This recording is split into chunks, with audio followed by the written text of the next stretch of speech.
किसी की बहन की ऐसी इज्जत की गई हो और जिसने ऐसी इज्जत की है उसके सामने जाकर के उसका भाई हाथ जोड़ करके खड़ा हो जाए, ऐसा हो सकता है क्या? वो हाथ जोड़ करके खड़े हो गए, बोले महाराज बहुत बहुत सुंदरता दुनिया में देखी है, लेकिन ऐसे पुरुष भी संसार में होते हैं, मैंने तो स्वप्न में नहीं देखा। बद लायक नहीं पुरुष अनुपा, ये ऐसे पुरुष ही, इनका बद तो नहीं होना चाहिए। ऐसी सुंदरता दुनिया में मैंने कहीं देखी ही नहीं। राक्षस भी इस प्रकार से मोहित हो जाते हैं, और जो भगवान के भक्त हैं वो मोहित क्यों ना हो? और जो साक्षात भगवान शिव हैं, भोले बाबा ने देखा, मुझे तो बिल्कुल भाव हो गया कि ये केवल और केवल मेरे आराध्य देव भगवान नारायण ही हैं। तो नारायण की प्राप्ति के लिए भगवान शिव दौड़े, और दौड़ लगा करके जैसे ही मोहिनी का स्पर्श किया और ऊर्ध्व रेता भगवान शिव का तेज स्खलित हुआ। देवता इकट्ठे हुए, बोले महाराज संसार समाप्त हो जाएगा। कार्तिक जी की प्राप्ति के लिए जो भगवान शिव का तेज गिरा था, वो देवताओं ने कहां कहां रखा, कल कथा सुनी थी, इसलिए बहुत सावधानी करना। तो सब आए और अमृत रूपी स्वर्ण कलश में भगवान शिव का वह तेज स्थापित कर लिया। भोले बाबा ने भगवान को प्रणाम किया और नारायण ने भोले बाबा को प्रणाम किया। ये दोनों एक ही हैं, इन दोनों में कोई अंतर नहीं है। भगवान शिव और नारायण में यदि अपन अंतर करें तो बहुत बड़े अज्ञानी हैं। हजारों ऐसे उदाहरण हैं जहां पर इन दोनों की एक रूपता का दर्शन होता है, हर और हरि। महात्मा तुलसीदास जी महाराज तो अनेक प्रकार के उदाहरण देते हैं। शिवद्रोही मम दास कहावा, जो शिव जी का द्रोही है हमारा दास है। ऐसा यदि कोई व्यक्ति है तो सो नर सपने मोहिना भावा, स्वप्न में भी भगवान उस पर प्रसन्न नहीं होते। शंकर प्रिय मम द्रोही शिवद्रोही मम दास, ते नर करहि कल्प भर घोर नरक में नाश। भगवान शिव हाथ जोड़ करके राम जी को प्रणाम करते हैं और राम जी शिव जी को प्रणाम करते हैं। राम जी के चरित्र में एक ऐसा दिन व्यतीत नहीं होता जिस दिन भगवान शिव ने पार्थिव पूजन ना किया हो। राम जी ने रोज प्रतिदिन शिव जी का पार्थिव निर्माण करके सेवा करते, फिर आगे बढ़ते हैं। और चक्रवर्ती भगवान राम जी सरकार अयोध्या की राज्य सिंहासन पर विराजे हैं। सबने प्रश्न किया कि भगवान आप गुप्त से गुप्त बात बताइए। राम जी हैं, वो अयोध्या के राजा हैं, कोई बात बताएंगे तो आदेश देंगे ना, राजा का आदेश होता है। लेकिन भगवान हाथ जोड़ करके कहते हैं, और हूं एक सुगुप्त मत सब ही करहूं कहूं कर जो। भगवान को हाथ जोड़ने की क्या जरूरत थी? और राम जी सरकार दोनों हाथों को जोड़ करके बड़ी विनम्रता के साथ अपने अयोध्या के वासियों को कहते हैं, शंकर भजन बिना नर भक्ति न पावहि मोर। भगवान शिव की भक्ति के बिना कोई चाहे कि मेरा भजन हो जाए, असंभव है, हो ही नहीं सकता। और ये पहला सिद्धांत है कि जो शिव जी का भजन होगा करेगा वही मेरा भक्त होगा। बिनु छल विश्वनाथ पद नेहु, राम भगति कर लक्षण एहु। राम जी कह दिया भजन करते हो, इसका लक्षण क्या है? आपका अनायास ही भगवान शिव के चरणों में प्रेम होगा। तो यदि भगवान को शिव जी को नहीं मानते और राम जी का भजन करते हो तो समझ लेना कि हम कोई भजन पूजन नहीं कर रहा, ये सब ढोंग है केवल। एक घंटा कर्ण नाम के महात्मा हुए, वो क्या करते थे? अनन्यता से केवल शिव जी की उपासना करते थे। उपासना करते करते उपासना इतनी बढ़ गई, बहुत सावधानी से सुनना, कई बार अपना ऐसा मन हो जाता है, यदि हम कन्हैया के उपासक हैं तो हम राम जी को नहीं जानते कि ये कौन है। हम तो भगवान कृष्ण के भक्त हैं, दुर्गा जी का तो नाम भी नहीं ले सकते क्योंकि हम कन्हैया के भक्त हैं ना। ऐसे करने वाले व्यक्तियों के लिए कभी लाभ नहीं मिलता। ये खूब भगवान शिव जी की सेवा करते थे। एक बार किसी मंदिर से निकले तो वहां पर क्या देखा, राम जी की स्तुति गाई जा रही है। उन्होंने दोनों कानों में हाथ डाल लिए, उंगलियां डाली। वो बोले महाराज हम तो शिव जी के भक्त हैं, अब राम जी का राम राम सुनेंगे तो हमारी भक्ति तो खत्म हो जाएगी, हमारी भक्ति भ्रष्ट हो जाएगी। दूसरे देवता का कान में नाम नहीं होना चाहिए। तो विचार आया कि क्या करें, दुनिया में तो जहां जाएंगे तो वैसे वैसे देवताओं का भजन पूजन मिलेगा। तो क्या किया इसने, दोनों कानों के यहाँ घंटी लटका ली। क्या लटका ली, बड़े बड़े घंटे पहन लिए कानों के पास। और कहीं सीताराम राधे कृष्ण होता तो ऐसा सिर हिला देता तो वो घंटे बजने लग जाते थे। इसलिए इसे भक्त का नाम घंटा कर्ण हो गया। कि कान में क्या बंधे हैं, घंटे। करते करते महाराज भगवान का भजन चौथापन लग गया, बूढ़ा हो गया घंटा कर्ण। शिव जी के पास आया और बोले भगवान अब भजन करते करते बुढ़ापा आ गया है, इसलिए हमारी आपके चरणों में एक प्रार्थना है, आप हमें मोक्ष दे देना।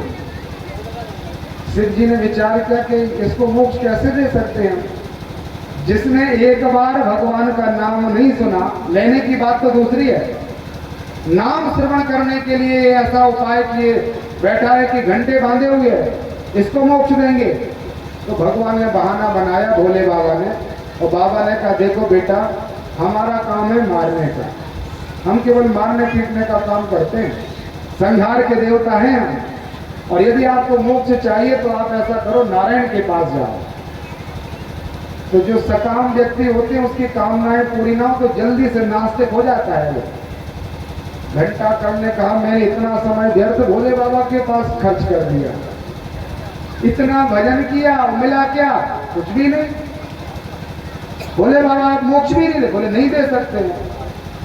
अब इसको लगा फिर से नई भक्ति करनी पड़ेगी। तो भोले बाबा से पूछा कि महाराज वो देवता बता दो कौन से हैं जिनकी सेवा पूजा से मोक्ष मिलता है।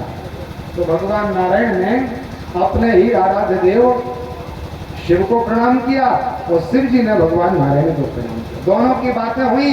भगवान ने कहा नारायण सबसे बड़े देवता है, और विष्णु भगवान की सेवा करोगे तो जल्दी से मोक्ष मिल जाएगा। तो शिव जी की पूजा पत्री छोड़ दी और भगवान नारायण की सेवा करने लगा। और घंटा तो बना है उसके कान पर। अब भोले बाबा का नाम नहीं सुन सकता है, क्योंकि इसको पता है कि इनके नाम से क्या लाभ है। अब तो हम भगवान नारायण का भजन करेंगे, अनन्यता के साथ भगवान की सेवा की, तो भगवान प्रकट हो गए। बोले लक्ष्मी नारायण भगवान की जय हो। भगवान ने कहा बेटा घंटा कर्ण बताइए कि इच्छा क्या है। बोले भगवान सीधे सीधे बता दो, मोक्ष दे सकते हो कि नहीं। बोले मोक्ष तो भगवान शिव देते हैं, और श्लोक बता दिया जो ददाति सताम संभो कैवल्यो, कैवल्य भक्ति और कैवल्य मोक्ष प्रदान करने वाले बाबा हैं। घंटा करने का तुम लोग हमें परेशान करने के लिए आए हो क्या। शिव जी कहते हैं कि मैं नहीं दे सकता, और तुम कहते हो कि शिव जी देंगे, मैं नहीं दे सकता, बात क्या है। तो भगवान ने समझाया कि देखो बेटा हमारे भक्तों में शिव जी का हिस्सा रहता है, बहुत सावधानी से सुनना, और शिव जी के भक्तों में मेरा हिस्सा रहता है। कोई शिव जी की सेवा पूजा करे तो हम अपने आप उसके ऊपर प्रसन्न होकर के आशीर्वाद देते हैं। हमारा भजन करे या ना करे हम उसके ऊपर कृपा करते हैं, और जो कोई अनन्य भाव से हमारी सेवा करता है तो भोले बाबा खूब उसके ऊपर कृपा करते हैं। तुम केवल शिव जी के उपासक थे, तुमने मेरी सेवा नहीं की थी, और हमारी सेवा के बिना तुम्हारी शिव भक्ति अधूरी थी। इसलिए भगवान ने ये बहाना बनाया था कि तुम्हें मोक्ष नहीं दे सकते। तुम्हारा मोक्ष तो हो जाता, लेकिन तुम मेरी पूजा से मेरी सेवा से अधूरे और शेष रहते, इसलिए बाबा की पूर्ण प्रसन्नता तुम्हारे ऊपर नहीं हो सकती। और हरि और हर दोनों की उपासना तुमने कर ली, अब तुम्हारी मोक्ष में कोई किसी प्रकार की रुकावट थोड़ी है। तब घंटा कर्ण समझ गया कि हम तो व्यर्थ में ही ये ढोंग करके बैठे थे। तत्काल वो घंटी घंटी हटाई और एक साथ गौरी शंकर सीताराम और पार्वती श्री राधेश्याम, गौरी शंकर का भी भजन सीताराम जी का भी भजन और राधे कृष्ण का भी भजन, कि ये सब एक हैं, इनमें अंतर कुछ भी नहीं है।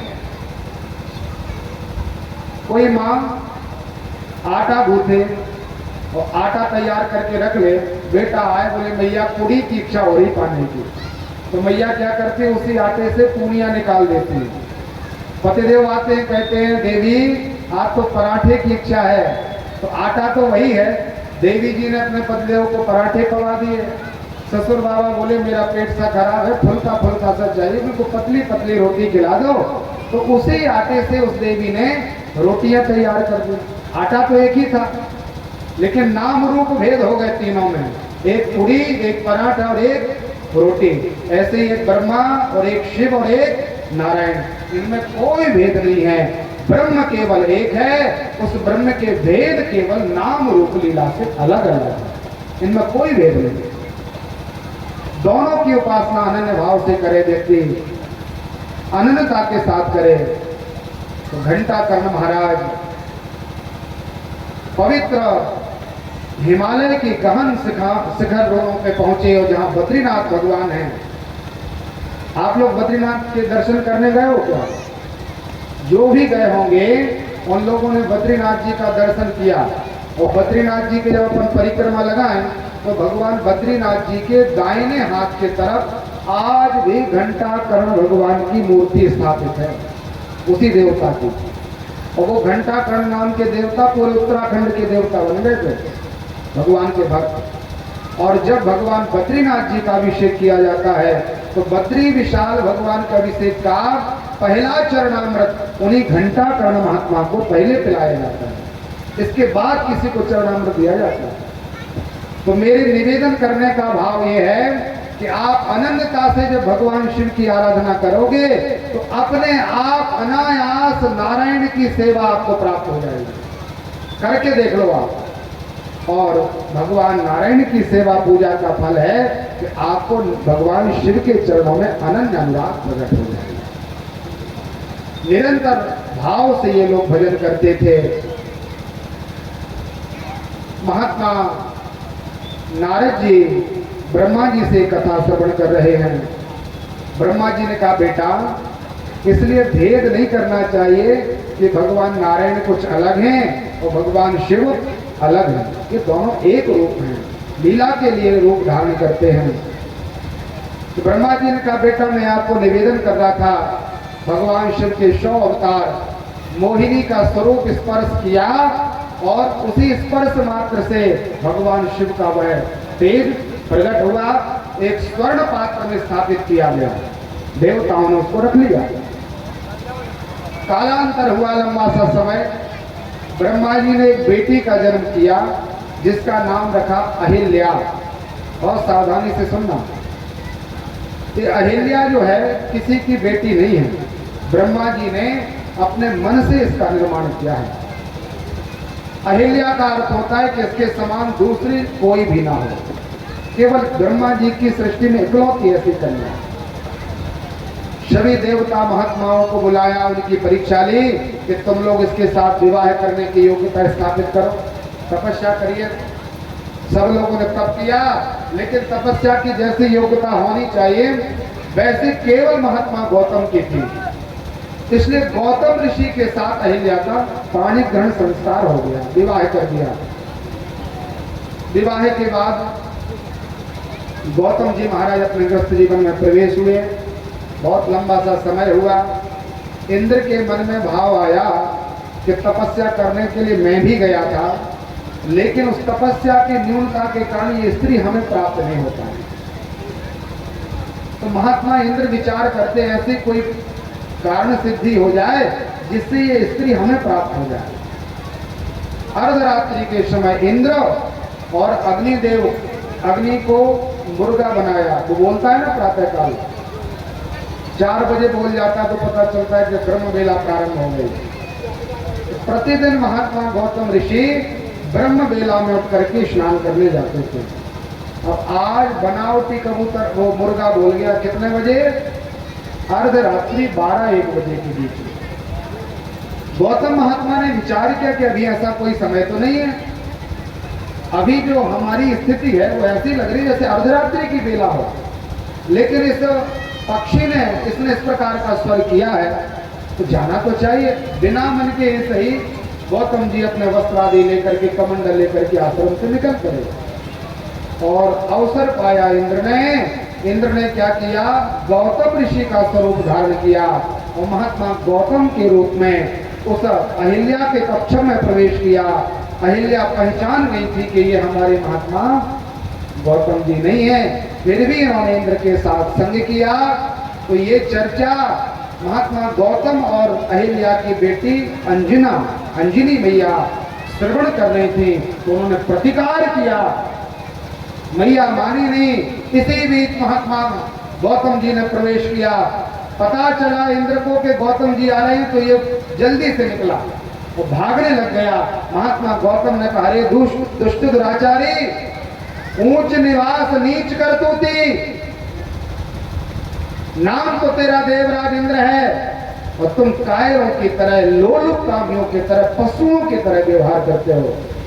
जिस पदार्थ से तुम्हें इतना प्रेम है, तेरे शरीर में हजारों चिन्ह हो जाए, कुरूप बना दिया और उसको तृतीय श्रेणी प्रदान कर दी कि इंद्र तू नपुंसक हो जा, ऐसा श्राप दे दिया इंद्र के लिए। और अपनी पत्नी से कहा, तुझे लज्जा नहीं आती?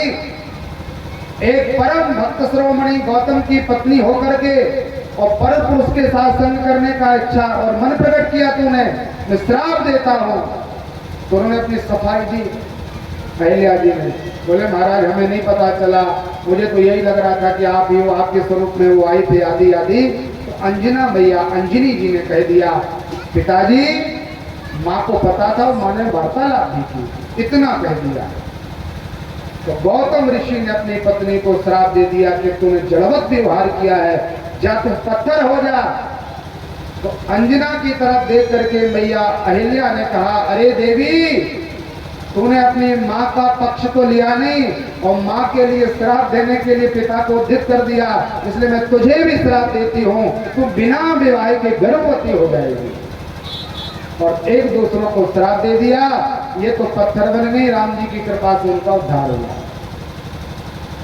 इनकी बेटी ने विचार किया कि मैया का श्राप ये कभी मिट नहीं सकता, लेकिन मैं पूरा प्रयास करूंगी, ऐसा कोई प्रयोजन नहीं होगा।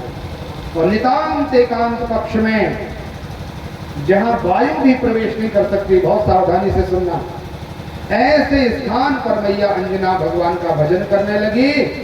करते करते करते बहुत समय निकल गया। 7 महात्मा भगवान का भजन करते हुए अंजना जी के आश्रम के यहाँ से निकले। वो कहा, भिक्षा देवी, भिक्षा दीजिए।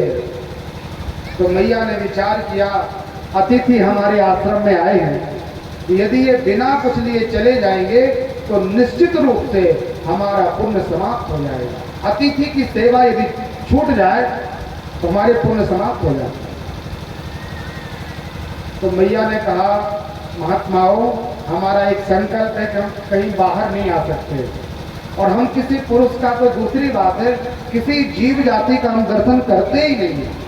इसलिए आप ऐसा करो, हम एक छोटा सा छिद्र बना के रखे हैं, इस दीवार के छिद्र से आप कुछ फल फूल आदि जो हमारे पास व्यवस्था है वो स्वीकार करो भिक्षा के रूप में।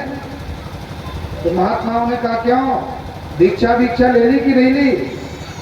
तो मैया अंजना ने कहा, भगवान, जब से जन्म हुआ माता पिता के घर में थे, पिताजी ने ऐसा माँ को क्रोध किया, क्रोध ने ऐसा व्यवहार मेरे साथ किया मैया ने, तो मैंने तो किसी का मुंह ही नहीं देखा। दीक्षा की तो बात दूसरी है। उन्होंने कहा, तो कोई भिक्षा नहीं लेंगे, अब भिक्षा हम उसी से लेते हैं जो दीक्षित होता है। अब मैया ने कहा, हमारा आतिथ्य स्वीकार नहीं करेंगे तो बड़ा पाप लगेगा। भगवती ने कहा, महाराज जी आप लोग ही दीक्षा दे दो, तो पहले आप दीक्षा दे दो और फिर आप हमारी सेवा स्वीकार करो। महात्माओं ने कहा, ठीक है, आप ऐसा करो, अपने कान को इसी छिद्र के पास लाओ। दाहिना कान मैया अंजनी जी उस छिद्र के पास लाई हैं। पवन को प्रकट किया महात्माओं ने, वायु को प्रकोपित किया है, पवन देव प्रकट हुए और जो मोहिनी अवतार का दर्शन करके भगवान शिव का तेज स्खलित हुआ था, 7 महात्मा उसी शिव जी के तेज को लेके आए हैं और पवन को उसमें निमित्त बनाया, वायु को निमित्त बनाया, क्योंकि वायु के द्वारा दिया जा सकता है। तो वही तेज मैया अंजना के कर्ण प्रवर के द्वारा भगवान शिव का तेज मां अंजनी के गर्भ में स्थापित कर दिया। बोले भक्तवत्सल भगवान की जय हो। मैया ने देखा कि मेरा पेट का कुछ भाग बढ़ रहा है, बात क्या है? पता चला कि मैं तो गर्भवती हो गई। बोले देवताओं ने बड़ा भारी अपमान किया, मेरा घोर तिरस्कार किया। आकाशवाणी होगी, देवी तुम इस प्रकार की निंदा मत करो अपनी, तुम्हारे गर्भ से साक्षात भगवान शिव प्रकट होंगे। आप बिल्कुल चिंता न करें, आप केसरी के साथ अब विवाह कर लो, क्योंकि जिस मर्यादा के लिए तुम अविवाहित थी वो कार्य तो पूरा हो गया। तो इनका फिर केसरी जी के साथ, इनकी भी लंबी कथा है। ये पूर्व जन्म में एक गंधर्व राज थे, उनको भी श्राप हो गया था। उस श्राप के कारण इनका विवाह फिर अंजनी के साथ हुआ। और भगवान शिव का वो जो तेज है, बड़े सुंदर लग्न में मंगलवार का दिन है, 4 बज रहे हैं प्रातः काल के ब्रह्म बेला में भगवान रुद्रावतार श्री हनुमान जी का प्राकट्य हो गया। बोले हनुमान जी महाराज की जय हो। ये साक्षात भगवान शिव हैं। लिखा है रुद्र देह तजि नेह वस बानर भय हनुमान। भगवान रुद्र स्वयं राम जी की सेवा करने के लिए अंजनी मैया के गर्भ से प्रकट हुए। ये भगवान का रुद्रावतार हुआ। अपन बोलते ना पवन तनय, वायु ने उसमें सहयोग किया था। और अंजनी नंदन तो है ही आंजनेय, और केसरी नंदन भी बोलते ना, क्योंकि इसके बाद इनका विवाह केसरी जी के साथ हुआ। तो रुद्रावतार भगवान शिव का स्वरूप है। ऐसे श्री हनुमान जी के रूप में भगवान शिव ने इस धराधाम पर आकर के राम जी की सेवा की और हम सब के ऊपर बड़ी कृपा की कि जिनका आश्रय लेने मात्र से भगवान राम जी की विशेष कृपा प्राप्त हो जाती है। ऐसे श्री हनुमान जी के चरणों में हम सब बार-बार प्रणाम करते हैं। बोले हनुमान जी महाराज की जय हो। एक बार भगवान शिव ने दुर्वासा के रूप में अवतार लिया। अत्रि महाराज और अनुसुईया जी चित्रकूट के पावन पुनीत आश्रम में विराजमान हैं। तीनों देवताओं ने परीक्षा ली थी और ये परीक्षा लेकर के बेटा बन करके चले गए। तो अनुसुईया जी ने कहा, भगवान अब आप लोगों को भोजन कराने की, खिलाने पिलाने की आदत जैसी हो गई है, इसलिए आप लोग ऐसा करो बेटा बन जाओ तीनों जन। तो खूब तपस्या की मैया ने, भगवान ने कृपा की। तो ब्रह्मा जी के अंश से अत्रि जी के यहाँ चंद्रमा के रूप में बेटा हुआ। ये ब्रह्मा जी का अंश है। और शिव जी के अंश से महात्मा अत्रि और अनुसुईया के योग से दुर्वासा ऋषि का जन्म हुआ। ये भगवान शिव का अवतार है। और इन्हीं अत्रि और अनुसुईया मैया के ऊपर कृपा करने के लिए भगवान नारायण के स्वरूप में श्री दत्तात्रेय जी महाराज जी का जन्म हुआ। तीनों देवता तीन रूप में प्रकट हुए। तो जो दुर्वासा ऋषि हैं ये साक्षात भगवान शिव है। बोले दुर्वासा भगवान की जय हो। दुर्वासा ऋषियों की जो कथाएं हैं वो सब लोग जानते हैं, कितने क्रोधी प्रकार के महाराज हैं। तो कई लोग बोलते हैं ना कि ब्राह्मणों को क्रोध नहीं करना चाहिए। क्यों करते हैं ऐसा? क्रोध तो पाप का मूल है। संत हृदय नवनीत शमानत, नवनीत के समान ब्राह्मण को होना चाहिए। तो गुरु जी महाराज एक कथा सुनाते हैं। बोले एक बार क्या हुआ, अन्नकूट का समय आया गिरिराज जी के पूजन का। तो उस समय अनेक प्रकार के व्यंजन बन रहे थे। उसी में गुरु जी महाराज ने बड़ी सुंदर सुंदर हरी मिर्ची अनेक प्रकार के मसालों से उसको गूंथ करके और पवित्र गाय के घी में उसको तला और बाहर निकाल करके थाल में तैयार कर दिया। तो गुरु जी ने पूछा कि महाराज भगवान तो खूब मधुर मधुर भोजन पाते हैं, मीठा मीठा ही आरोपते हैं, भगवान मिर्ची कब से खाने लगे? भगवान मिर्ची भी पाते हैं क्या? तब गुरु जी महाराज के गुरु जी ने बताया कि देखो भगवान की ऐसी हजारों लीलाएं जहां पर भगवान ने मीठा पाया, अच्छे मधुर मधुर भगवान ने चरित्र किए, लेकिन कई जगह भगवान के ऐसे भी चरित्र हैं तो तीखी मिर्ची खा के ही किए जा सकते हैं। ऐसे भगवान के रुद्रावतार श्री दुर्वासा ऋषि हैं। अनेक प्रकार की लीलाएं महाराज की हैं। पांडवों के यहाँ भी आए, प्रत्येक कल्प में प्रत्येक रूप में श्री दुर्वासा ऋषि का आगमन हुआ है। लेकिन कई बार हम लोग क्या करते हैं, उनकी लीला में आकर के मोहित हो जाते हैं। जो होता है वो हकीकत नहीं है। एक छोटा सा दृष्टांत दें आपको।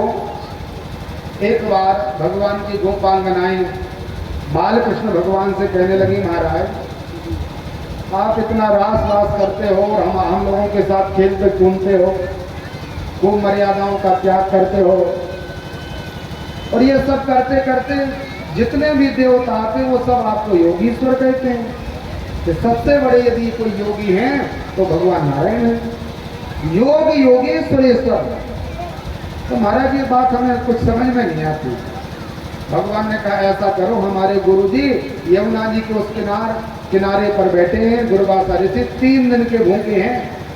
हम इसका उत्तर तो दे देंगे, लेकिन आप जल्दी से भोजन तैयार करके और आचार्य जी को भोजन करवा के आओ, फिर हम आपको बताएंगे।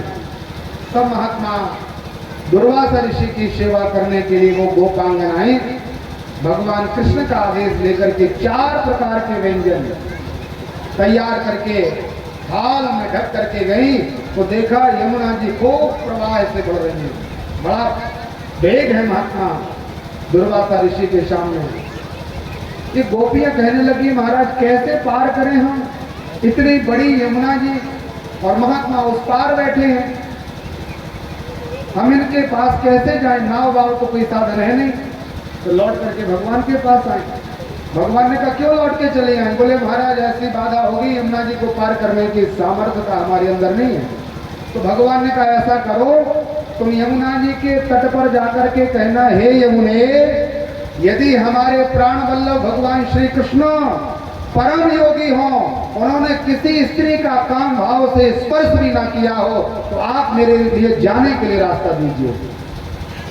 तो ये हंसने लगी सब लोग, ये तो असंभव है महाराज, ये क्या बोल रहे हो, ये तो हम लोग जानते हैं सब। भगवान ने कहा जाके तो देखो। और जो इन्होंने हाथ जोड़ के कहा, हे यमुने, यदि श्री कृष्ण भगवान योगेश्वर हों और उनके अंदर कोई विकार ना हो, तो हमें जाने के लिए मार्ग प्रदान करो। तत्काल यमुना जी का जल अलग अलग हो गया और बीच में जैसे रोड डला रहता ऐसे सड़क जैसा हो गया।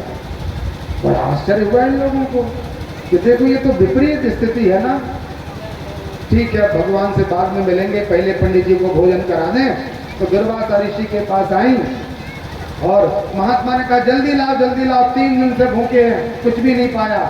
जितना भोजन लाए थे एक डकार में महाराज पूरा चला गया। तो बोले बहुत अच्छा भोजन कराया, अब तुम लोग जाओ। फिर ये थरथर कांपने लगी। बोले आने के लिए तो भगवान ने वचनबद्धता और मर्यादा स्थापित की थी कि मेरा बोल देना, अब कैसे जाएं वापस? दुर्वासा ऋषि से कहा भगवान शाम होने वाली है, हम लोग घर नहीं जाएंगे तो हमारे बच्चे रो रहे होंगे घर में, और कार्य डले हुए हैं घर के, कैसे लौटते, कहाँ जाएं, क्या करें, क्या मार्ग है?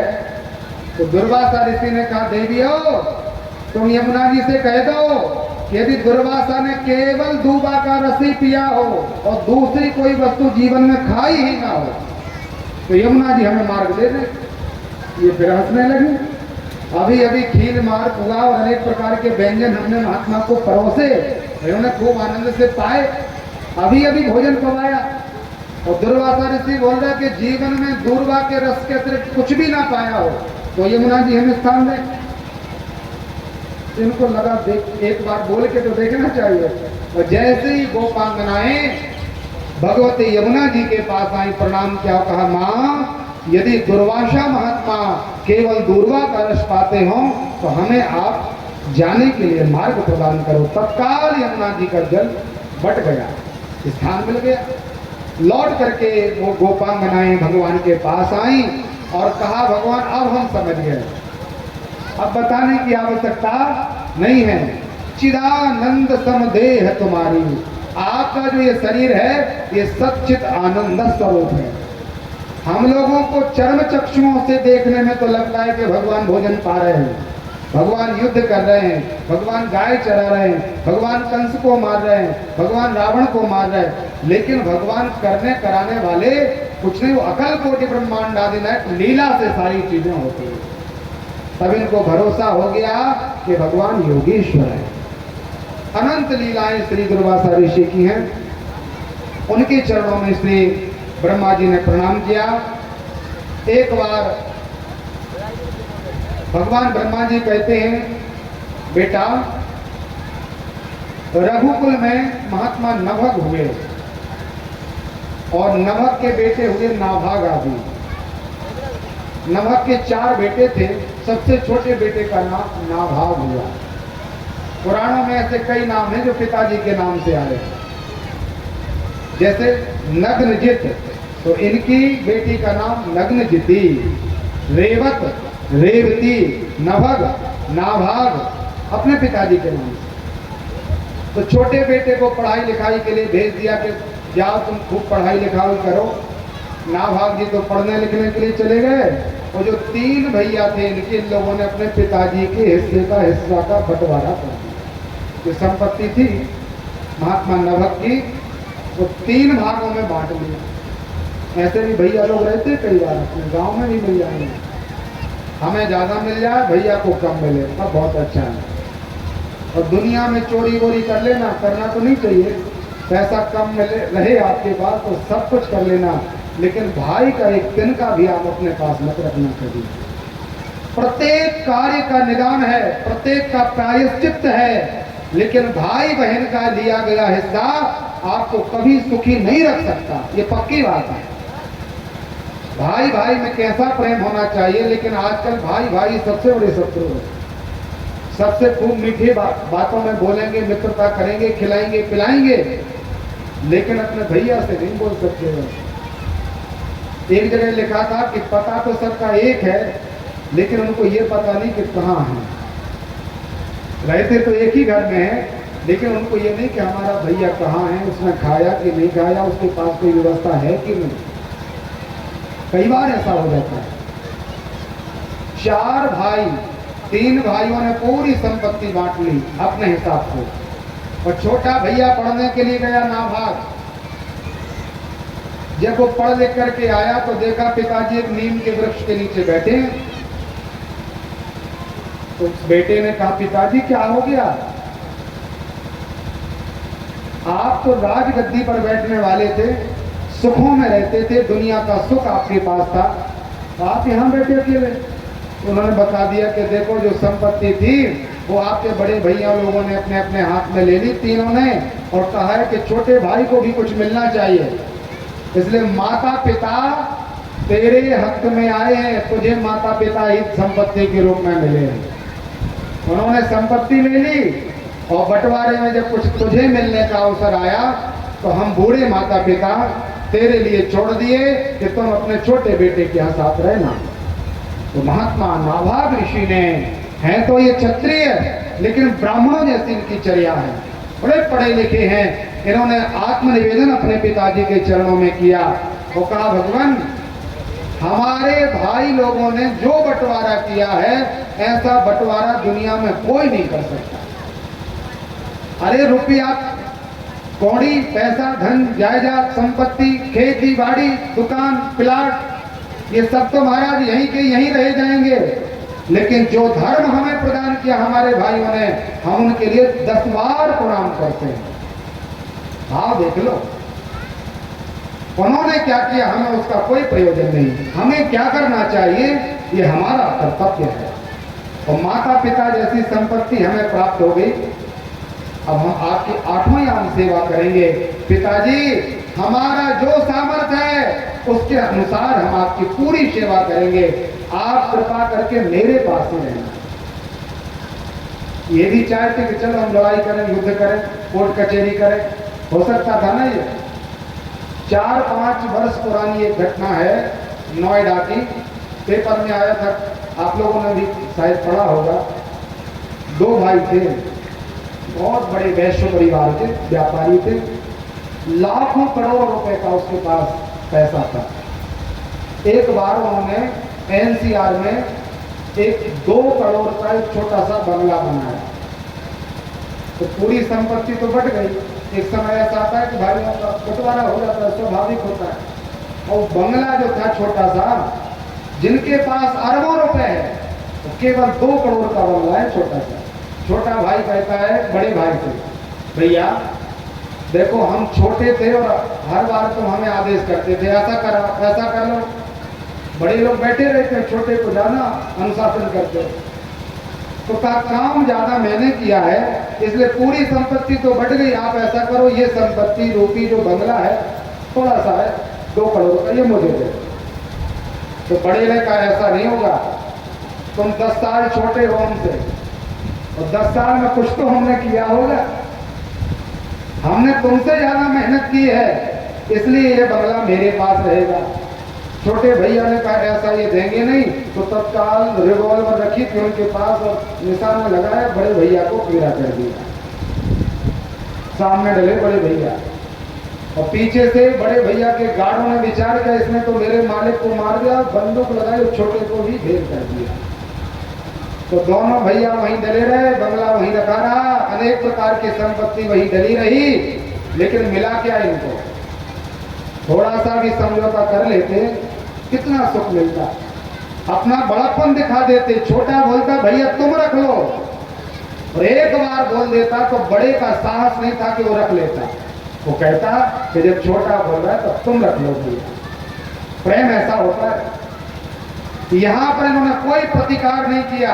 महात्मा नाभाग ऋषि ने अपने तीनों भाइयों को दूर से प्रणाम किया और कहा माता पिता को हम ले जाएंगे। जंगल में एक कुसा आदि की झोपड़ी बनाई, पर्ण कुटी, और तरणों की पूस की कुटिया बना करके माता पिता की 8 याम सेवा करने लगे।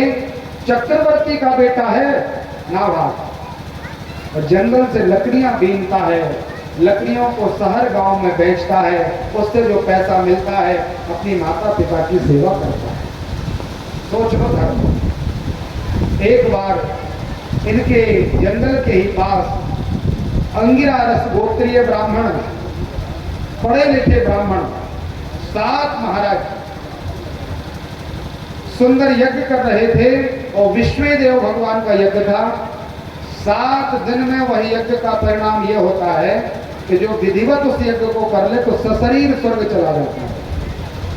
तो 7 ब्राह्मण उस यज्ञ में स्वर्ग की प्राप्ति के लिए भजन कर रहे थे। और जब 7वां दिन आता था तो विश्वेदेव संबंधी सूत्र जो पाठ करना चाहिए वो पाठ भूल जाते थे। बीच में पाठ बोलते थे, 7वें दिन की क्रिया नहीं हो पाती थी, फिर से पहले दिन से चलते थे, फिर 7वें दिन प्रथम फिर सप्तम, ऐसा करते हुए कई बार यज्ञ किया लेकिन पूर्ण नहीं हुआ। तो महात्मा नाभाग ने देखा कि पंडित जी लोग कुछ करते हैं, पूछा भगवान आप लोग ये क्या कर रहे हो? बोले हम यज्ञ कर रहे हैं स्वर्ग जाने के लिए। अच्छा, तो अभी तक स्वर्ग क्यों नहीं मिला?